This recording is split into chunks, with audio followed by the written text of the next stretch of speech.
kita perkatakan dengan iman Mazmur 91 sebagai doa kita. Dalam lindungan Allah, orang yang duduk dalam lindungan yang maha tinggi dan bermalam dalam naungan yang maha kuasa akan berkata kepada Tuhan, tempat perlindunganku dan kubu pertahananku, Allahku yang kupercayai. Sungguh, Dialah yang akan melepaskan engkau dari jerat penangkap burung, dari penyakit sampar yang busuk. Dengan kepaknya Ia akan menudungi engkau. Di bawah sayapnya engkau akan berlindung. Kesetiaannya ialah perisai dan pagar tembok. Engkau tak usah takut terhadap kedahsyatan malam, terhadap panah yang terbang di waktu siang, terhadap penyakit sampar yang berjalan di dalam gelap, terhadap penyakit menular yang mengamuk di waktu petang. Walau 1.000 orang rebah di sisimu dan 10.000 di sebelah kananmu, tetapi itu tidak akan menimpamu. Engkau hanya menontonnya dengan matamu sendiri dan melihat pembalasan terhadap orang-orang fasik. Sebab Tuhan ialah tempat perlindunganmu, yang maha tinggi telah kau buat tempat perteduhanmu. Malapetaka tidak akan menimpa kamu, dan tulah tidak akan mendekat kepada kemahmu. Sebab malaikat-malaikatnya akan diperintahkannya kepadamu untuk menjaga engkau di segala jalanmu. Mereka akan menatang engkau di atas tangannya, supaya kakimu jangan terantuk kepada batu. Singa dan ular tedung akan kau langkahi. Engkau akan menginjak anak singa dan ular naga. Sungguh, hatinya melekat kepadaku, maka aku akan meluputkannya. Aku akan membentenginya, sebab ia mengenal namaku. Bila ia berseru kepadaku, aku akan menjawab. Aku akan menyertai dia dalam kesesakan. Aku akan meluputkannya dan memuliakannya. Dengan panjang umur akan kukenyangkan dia, dan akan kuperlihatkan kepadanya keselamatan daripadaku. Shalom, saya berdoa kita semua terus dalam perlindungan dan penyertaan Tuhan. Voice of Pentecost kali ini bertemakan bersinergi bagi bangsa. Kemerdekaan disebut dengan keadaan bebas dari perhambaan. Tentu, perjuangan menuju kemerdekaan tidaklah mudah. Inilah yang diperjuangkan Bung Karno, juga Bung Hatta, hingga pada 17 Agustus 1945 Indonesia merdeka. Saudara, perjuangan menuju kemerdekaan ini tidak hanya dilakukan Bung Karno sendiri, ataupun Bung Hatta seorang. Perjuangan ini melibatkan seluruh aspek dan golongan dari Indonesia, termasuk umat Tuhan. Sebut saja beberapa nama, seperti Martha Christina Tiahahu, Agustinus Adi Sucipto, Herman Johannes, dan masih banyak yang lain. Ini membuktikan bahwa umat Tuhan tidak berleha-leha, melainkan ikut berjuang dalam merebut dan mempertahankan kemerdekaan. Lalu bagaimana dengan kita? Peran apa yang mampu kita tempuh demi mengisi kemerdekaan saat ini? Salah satu jawaban atas pertanyaan tersebut adalah dengan bersinergi dengan pemerintah. Sinergi berasal dari bahasa Yunani, sinergos, yang berarti rekan sekerja. Sinergi adalah suatu bentuk dari sebuah proses atau interaksi yang menghasilkan suatu keseimbangan yang harmonis, sehingga bisa menghasilkan sesuatu yang optimal. Ada 4 yang perlu kita perhatikan dalam hal bersinergi dengan pemerintah. Yang pertama, menyadari bahwa pemerintah adalah dari Allah. Tak dapat terhitung berapa banyak narasi yang diciptakan oleh oknum dalam berbagai media dan platform yang berusaha menimbulkan ketidakpercayaan masyarakat terhadap pemerintah. Seperti dalam penanganan COVID-19 dan program vaksinasi yang sedang ada tepat di depan kita saat ini. Hoaks-hoaks bermunculan dan banyak masyarakat yang memakannya mentah-mentah, sehingga menjadi batu sandungan yang besar bagi pemerintah untuk bergerak. Saudara, kita sebagai orang percaya harus mampu bersinergi dengan pemerintah. Sebab mereka adalah wakil Allah dan mereka menginginkan kesejahteraan atas Anda dan juga saya. Yang kedua, berdoa bagi pemerintah. Sebagian dari kita mungkin bertanya, saya hanya seorang pegawai biasa. Bagaimana saya dapat bersinergi dengan pemerintah? Siapapun kita, apapun jenis pekerjaan dan usaha kita, semua dapat bersinergi dengan pemerintah dalam mengisi pembangunan. Ada 3 cara yang pasti dapat dilakukan oleh semua orang percaya, yakni berdoa, berdoa, dan berdoa. Dalam 1 Timotius 2 ayat 1-3, dikatakan bahwa kita patut untuk menaikkan permohonan, doa syafaat, dan ucapan syukur bagi raja-raja dan pembesar yang berada di atas kita. Jangan pernah jemu berdoa bagi bangsa dan negara serta pemerintah.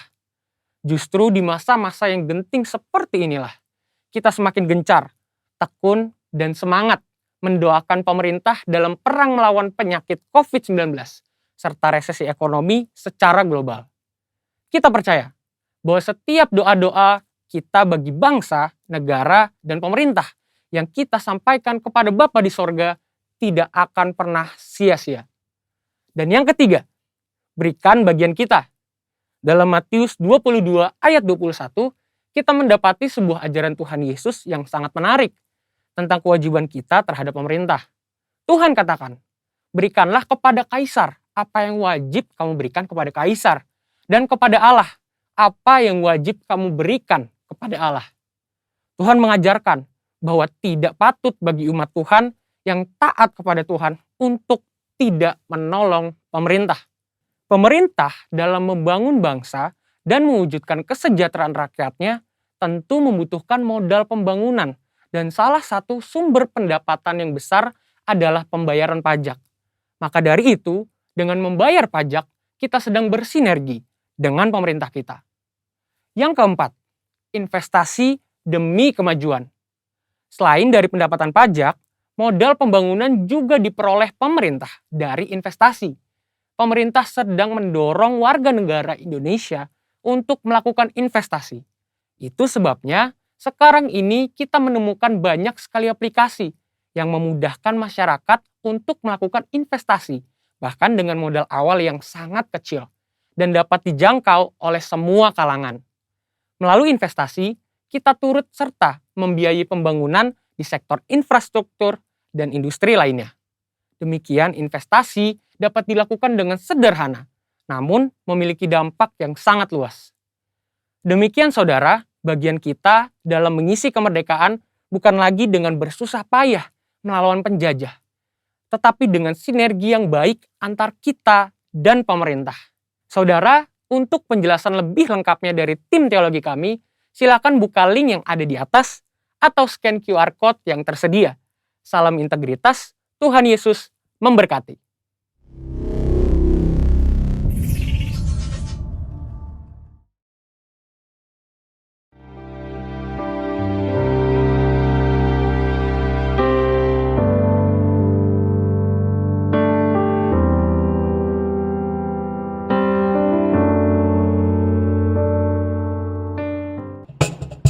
Yeay, puji Tuhan, kita masuk di tahun yang baru. Mari umat Tuhan yang mau memuji, yang mau bersyukur,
Tuhan. Kami percaya Engkau Allah juga yang akan memberkati kami.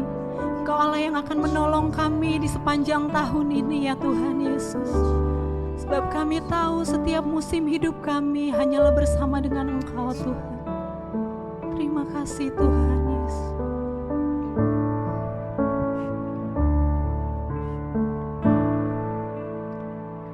Musim akan selalu berganti, kasih Tuhan tetap abadi,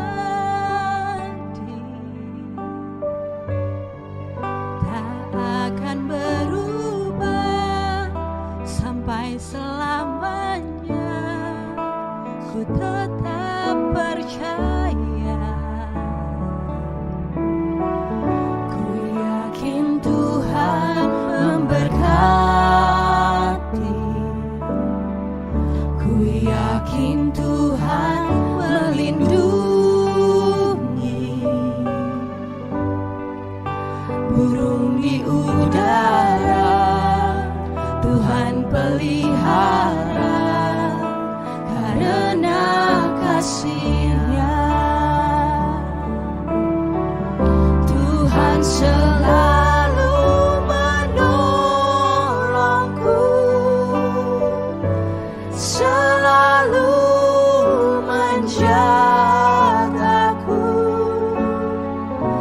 sehelai di rambutku tak akan terjatuh tanpa seizin-Mu. Tuhan selalu menolongku, selalu menjagaku, Dia mengenyangkanku dan peliharaku seumur hidupku. Kami yakin Engkau Tuhan yang memberkati kami Tuhan. Ku yakin Tuhan memberkati, ku yakin Tuhan melindungi, burung di udara Tuhan pelihara, burung di udara Tuhan pelihara karena kasih-Nya. Tuhan selalu menolong hidup kami, Tuhan selalu menolongku, selalu menjagaku, sehelai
tanpa seizin-Mu.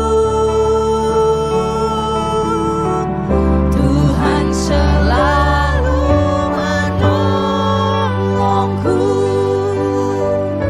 selalu menjagaku. Dia mengenyangkanku dan peliharaku seumur hidupku.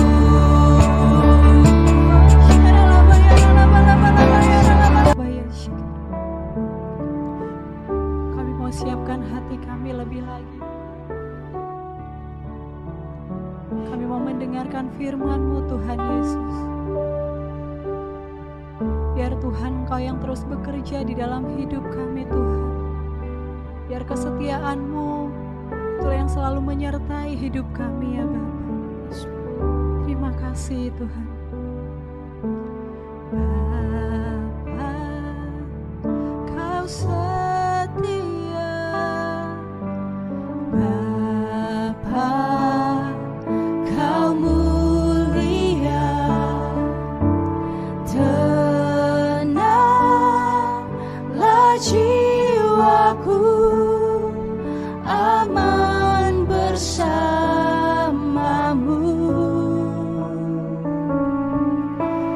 Lebih dari harta, Kaulah segalanya. Tenanglah jiwaku dalam hadirat-Mu. Kau tunjukkan kasih setia-Mu. Kau menyediakan yang ku perlu.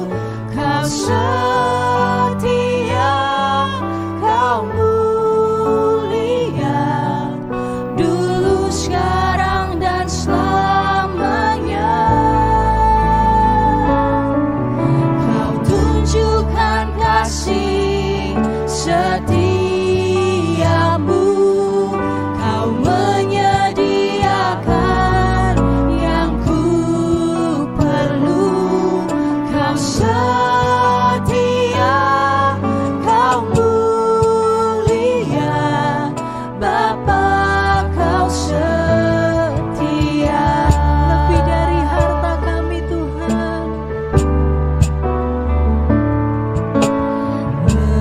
Lebih dari harta, Kaulah segalanya. Tenanglah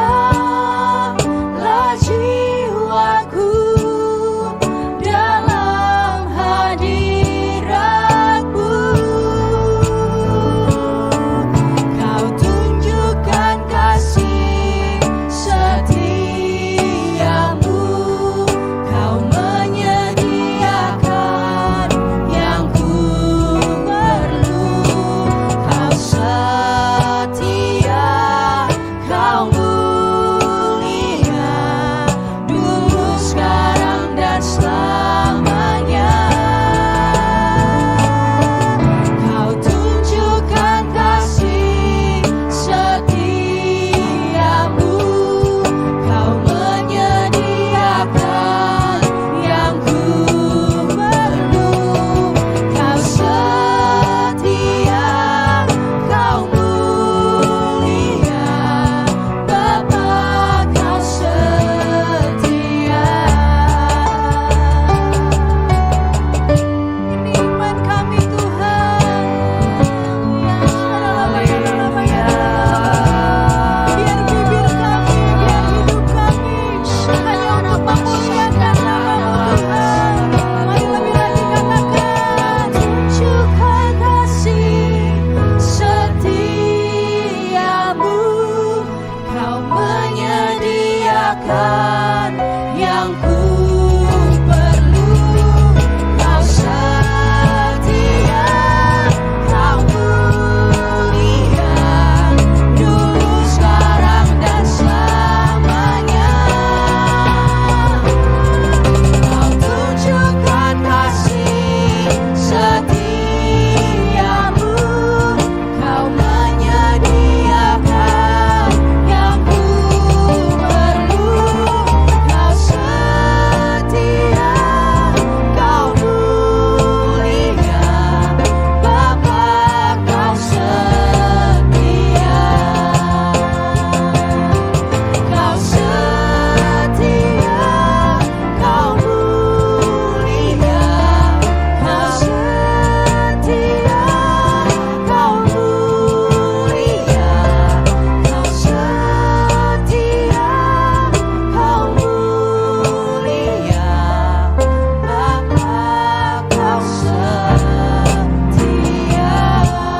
Shalom, apa kabar Bapak Ibu Saudara sekalian? Selamat bergabung dalam ibadah online pada hari ini. Saya berdoa bahwa keadaan kita tetap diberkati Tuhan secara penuh. Katakan amin. Saya percaya bahwa keadaan kita tetap ada dalam belas kasihan Tuhan. Belas kasihan Tuhan tidak dapat diukur dari situasi yang kita hadapi, dari keadaan yang kita alami. Dalam pandemi ini, tanpa terasa kita sudah mengalami selama 1 tahun lebih.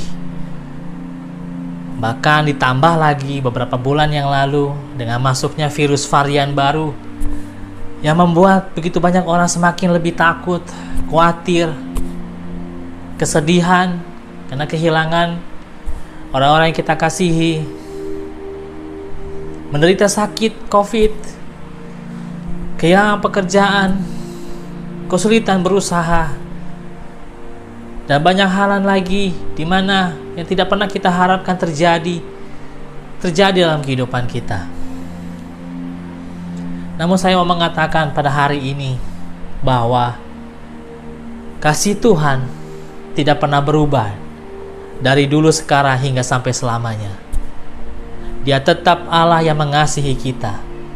Dia tetaplah Allah yang akan selalu menolong, memberi kita kekuatan, memberi kita kesembuhan, bahkan memberikan kita kepada pengharapan yang selalu baru setiap hari.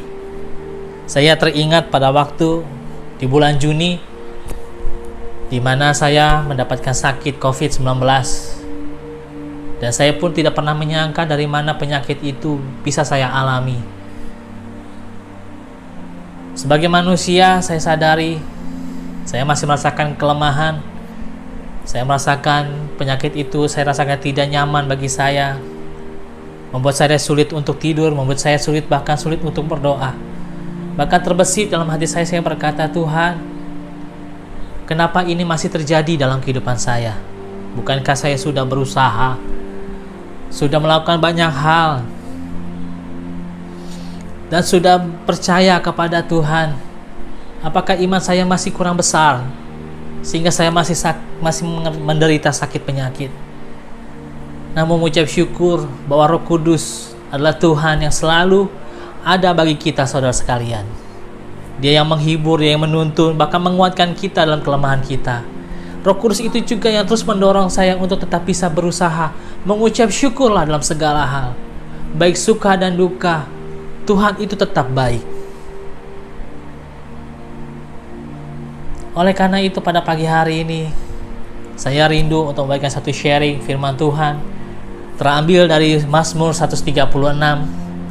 Di situ di ayat pertamanya dimulai tertulis dikatakan, bersyukurlah kepada Tuhan sebab Ia baik, bahwasanya untuk selama-lamanya kasih setianya. Dari ayat ini saya mendapatkan 3 hal yang saya pelajari. Yang pertama, ternyata kasih setia Tuhan itu tidak pernah berkurang, Bapak Ibu Saudara sekalian. Kasih Tuhan itu selalu ada setiap hari, selalu baru setiap pagi. Di mana kita masih bisa berpakaian, di mana kita masih bisa makan nafas. Bukankah itu semua kebaikan yang Tuhan beri dalam kehidupan kita?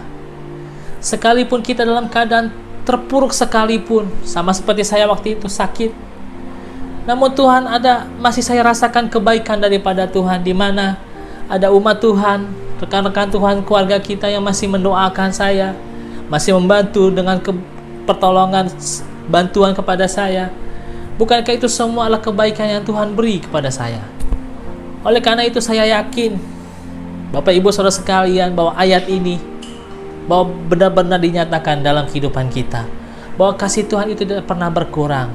Kasih Tuhan itu tidak pernah, bahkan tidak perlu kita minta, karena kasih Tuhan itu Tuhan berikan secara cuma-cuma. Kita hanya perlu menerima secara cuma-cuma. Sama seperti saya kepada anak saya yang kecil. Apakah anak saya meminta kepada saya untuk bisa menyayangi dia? Tidak. Karena sebagai bapak, tentu saya akan berusaha sedemikian rupa bagaimana saya bisa mengasihi dia.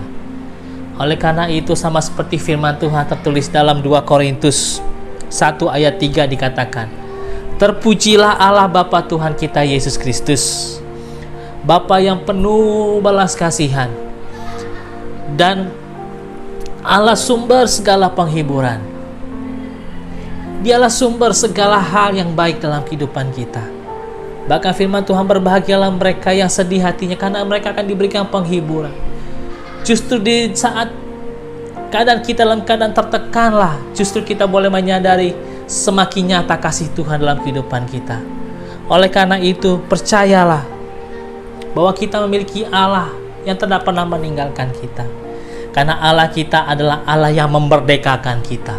Bahkan Dia mencurahkan Roh Kudus bagi kita, Roh yang memerdekakan kita, sehingga kita boleh mendapatkan damai sejahtera yang Tuhan beri, damai sejahtera yang membuat kita tenang, damai sejahtera yang membuat kita kuat, damai sejahtera yang membuat kita masih bisa berdoa, damai sejahtera kita masih bisa berpikir memandang perkara-perkara Tuhan yang luar biasa dalam kehidupan kita.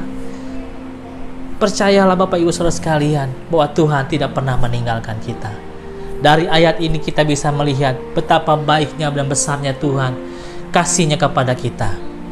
Dan yang kedua yang saya dapatkan dari ayat ini adalah kasih setia Tuhan adalah penyertaan yang sempurna.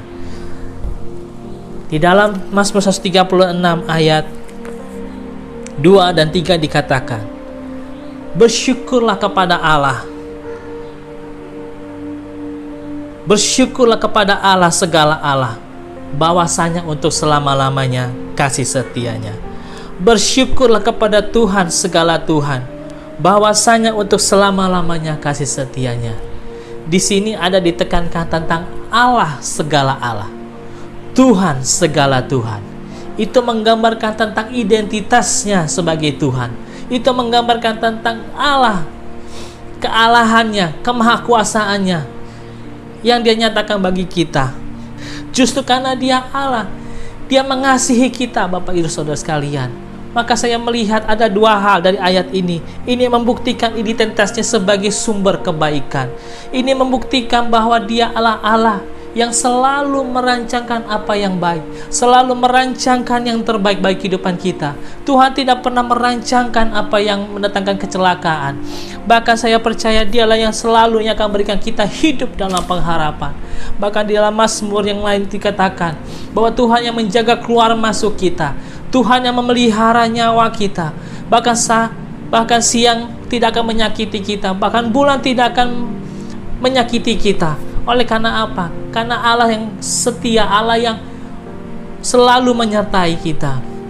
Ingat Bapak Ibu Saudara sekalian, Dia menyatakan sebagai Allah, Dia menyatakan sebagai Tuhan. Artinya Dia yang memegang semua kontrol dengan segala suatu keadaan yang kita hadapi. Oleh karena itu, kita hanya perlu mengucap syukur kepada Tuhan, bahwasanya untuk selama-lamanya kasih setia-Nya, bahwasanya kasih setia-Nya itu tidak pernah habis, bahwasanya kasih setia-Nya itu yang kita butuhkan dalam hari-hari ini. Oleh karena itu yang kita yakinkan dalam kehidupan kita. Saya ingat akan satu cerita di mana tentang Lazarus. Ada satu kisah Lazarus, kita buka aja ya, Lazarus. Pada suatu hari Lazarus mengalami sakit. Lalu Tuhan Yesus dikatakan, Rabi, Lazarus orang yang kau kasihi itu mengalami sakit. Tapi Tuhan Yesus dengan sengaja tinggal tetap di tempatnya selama 2 hari. Dan setelah Lazarus meninggal, Tuhan baru datang menghampiri ke tempat kediamannya Maria. Di situ kita bisa dapat pelajari bahwa segala sesuatu yang terjadi dalam kehidupan ini, Tuhan itu punya rencana, Tuhan itu punya tujuan. Sekalipun seolah-olah Tuhan tidak datang menyembuhkan kita, tapi kita percaya bahwa ada sesuatu perkara yang lebih indah lagi yang terjadi, yang Tuhan siapkan dalam kehidupan kita. Karena apa? Karena Dialah Allah. Karena Dialah apa? Karena Dialah Tuhan yang selalu berpikir, yang selalu membuat sesuatu yang tujuan yang sempurna dalam kehidupan kita. Dan di sini di kisah Lazarus ini, memang Tuhan Yesus tidak menyembuhkan Lazarus, Tapi bukan berarti Tuhan tidak melakukan perkara yang ajaib. Bahkan jauh daripada itu, Lazarus bukan hanya disembuhkan, tapi Lazarus dibangkitkan. Oleh karena itu saya yakin untuk membuktikan bahwa Allah itu bukan hanya Allah yang hanya melakukan perkara-perkara yang biasa, tapi Dia akan melakukan perkara-perkara yang luar biasa dalam kehidupan kita. Dia bukan hanya Allah yang bisa menyembuhkan kita, tapi Dia juga Allah yang bisa membangkitkan kita dari semangat kita yang patah, membangkitkan kita dari keterpurukan kita, membangkitkan kita menjadi orang-orang yang berkenan kepada Tuhan. Bahkan ada firman Tuhan dalam Yesaya 60, bangkitlah dan menjadi teranglah, sebab terang Tuhan telah terbit ke atasmu, agar kita boleh menjadi saksi, agar kita boleh menjadi terang dimanapun kita berada. Oleh karena itu, inilah panggilan kita. Tuhan tidak pernah melakukan segala sesuatu tanpa tujuan. Justru dari keadaan yang kita hadapi, justru di situ kita dapat boleh mendapatkan panggilan Tuhan. Karena dalam segala sesuatu, ada sesuatu tujuan, ada sesuatu panggilan yang harus kita lakukan dalam kehidupan kita sehari-hari. Oleh karena itu saya percaya bahwa kasih setia Tuhan itu adalah penyertaan yang sempurna. Kasih setia Tuhan bukan hanya sekedar kita dilindungi, dijagai, tapi kasih setia Tuhan penyertaan itu bukan hanya sekedar kita diberkati, tapi ada satu tujuan di mana kita boleh melihat dan semakin terkagum-kagum akan kebesaran akan Tuhan. Oleh karena itu pada hari-hari ini, mari kita boleh melihat, mari kita boleh memandang kebesaran Tuhan, karena Dialah Allah yang melakukan perkara-perkara yang ajaib. Oleh karena itu, pada hari ini, yakinlah dan percayalah bahwa kasih Tuhan adalah penyertaan yang sempurna. Dia tidak pernah membiarkan kita. Dia akan selalu membuat sesuatu yang baru terjadi dalam kehidupan kita. Mungkin dalam keadaan saat ini kita dalam keadaan yang tidak enak, namun percayalah, di balik itu semua ada kemuliaan yang Tuhan siapkan bagi kita. Oleh karena itu, pada poin yang ketiga saya dapatkan adalah kasih setia Tuhan itu adalah abadi. Karena apa? Karena kasih setia Tuhan adalah Dialah Alfa dan Omega. Dialah yang melakukan segala perkara yang ajaib. Dia yang melakukan segala sesuatu yang dari awal, Dia akan berperkara juga sampai pada akhirnya. Kalau kita baca dalam Mazmur 136 ayat 1 sampai 26 secara lengkap, di situ kita boleh melihat dari sejak Tuhan menciptakan dunia, sejak Tuhan memanggil bangsa Israel, sejak Tuhan memanggil bawa keluar dari tanah Mesir kepada tanah perjanjian, Dialah yang berperkara akan semuanya itu. Bukankah itu juga akan terjadi dalam kehidupan kita, Bapak Ibu Saudara sekalian? Dia akan berperkara dalam kehidupan kita. Dia akan melakukan dari awal hingga pada akhirnya. Perencanaannya tidak pernah gagal, namun kita harus perlu belajar untuk mengerti rencana Tuhan dalam kehidupan kita. Memang rancangan Tuhan bukanlah rancangan kita, tapi kita boleh terus minta kepada Tuhan hikmat, pengertian, kemampuan agar kita selalu melakukan kehendak Bapa pada zaman ini. Bukankah seperti itu juga Gembala Sidang kita menyatakan hari-hari ini kita harus kembali kepada kasih yang mula-mula dan tetap setia mengikut Tuhan sampai selama-lamanya. Oleh karena itu Bapak Ibu Saudara sekalian, sebagai penutup saya hanya mengingatkan 3 hal apa yang harus kita lakukan dengan Mazmur 136 ayat 1 sampai 26 yang kita bahas. Saya dapatkan 3 hal lagi, yaitu yang pertama adalah taruhlah pengharapanmu dan wajahmu senantiasa memandang hanya kepada Tuhan saja. Karena waktu kita memandang Tuhan dengan perkara-perkara yang ada yang di atas, itu membuat kita tidak lagi memandang apa yang di bawah. Karena di bawah ini yang ada hanyalah semua kelemahan, ketidakadilan, dan segala kekurangan. Oleh karena itu, biarlah kita tetap berfokus hanya kepada Tuhan saja. Pada waktu kita hanya berfokus kepada Tuhan, saya percaya tanpa kita sadari, kita sama seperti Petrus yang berjalan di atas air. Kayak saya percaya, sama seperti Petrus yang berjalan di atas air, itu menggambarkan kita berjalan di atas ketidakpastian. Karena apa? Karena kita berjalan di atas firman. Karena kita berjalan di atas kebenaran. Oleh karena itu, berjalanlah dengan iman. Berjalanlah bukan hanya karena dari apa yang kita rasakan. Oleh karena itu, tetap pandangkan fokus kita hanya kepada Tuhan saja. Dan yang kedua, apa yang harus kita lakukan pada hari-hari ini adalah temukanlah panggilanmu. Temukanlah dari keadaan yang kita alami ini.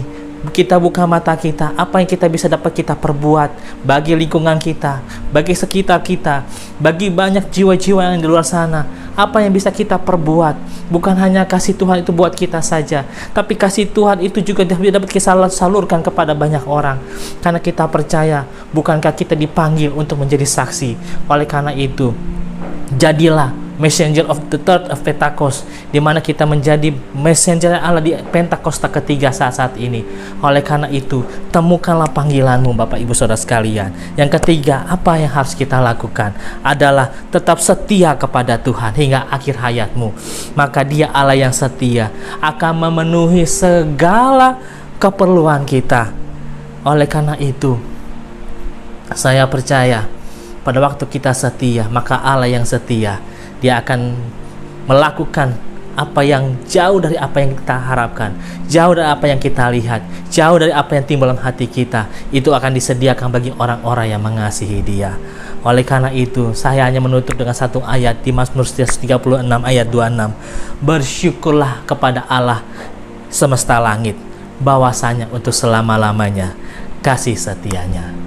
Mari sama-sama kita tundukkan kepala kita mau berdoa. Bapa, terima kasih ya Tuhan Yesus, buat segala hal apa yang terjadi dalam kehidupan kami. Kami tahu bahwa itu semua seturut kehendak Allah saja. Dan kami juga tahu ya Tuhan, bahwa kasih setia Allah itu ya Tuhan selalu ada bagi kami. Engkau tidak pernah meninggalkan kami. Engkau selalu memberikannya setiap hari kepada kami. Engkau yang melindungi kami, Engkau yang menyertai kami, bahkan Engkau yang menolong kami dalam kelemahan kami. Bahkan Engkau juga yang memberikan kami penghiburan. Dan kami juga percaya Tuhan, bahkan Engkau juga yang menyembuhkan kami. Dan aku berdoa ya Tuhan bagi umat-Mu ya Tuhan yang sedang dalam keadaan sakit Tuhan, COVID-19. Aku berdoa Tuhan, Engkau berikan kekuatan Tuhan, Engkau berikan kesembuhan Tuhan, Engkau berikan pernyataan daripada kasih-Mu ya Tuhan, bahwa mereka tidak pernah sendiri ya Tuhan. Aku berdoa Tuhan, di dalam nama Yesus mereka boleh menjadi sembuh. Dan aku berdoa Tuhan, buat semua yang mengalami tekanan ya Tuhan, aku berdoa berkati ya Tuhan bagi mereka yang kehilangan pekerjaan. Berkati Tuhan dengan pekerjaan yang baru. Berkati usaha mereka Tuhan. Berkati setiap apapun yang mereka lakukan. Aku percaya Engkau akan memberkati setiap kami semua ya Tuhan, dan menjagai semua kebutuhan kami ya Tuhan. Mari Tuhan, aku berdoa dalam nama Yesus. Mari Tuhan, ku percaya Tuhan, belas kasih setia Tuhan turun tercurah bagi kita semua. Engkau yang menjaga keluarga kami, Engkau yang menjaga kehidupan kami. Dan pada hari ini yang terakhir ya Tuhan, kami berdoa ya Tuhan, mari pakai hidup kami untuk boleh menjadi saksi. Pakai hidup kami boleh menjadi alat-Mu ya Tuhan, untuk apa yang kami perbuat Tuhan, agar kami boleh menyatakan kasih Kristus bagi dunia ini. Justru dalam goncangan ini Tuhan, kami boleh merasakan Tuhan bahwa pencurahan Roh Kudus sedang terjadi dalam kehidupan kami secara besar-besaran. Oleh karena itu, penuhi kami dengan Roh Kudus lebih lagi di dalam nama Tuhan Yesus. Terima kasih Bapa, terima kasih Tuhan Yesus. Aku berdoa di dalam nama Yesus. Sama-sama katakan amin. Selamat hari Minggu. Tuhan Yesus memberkati.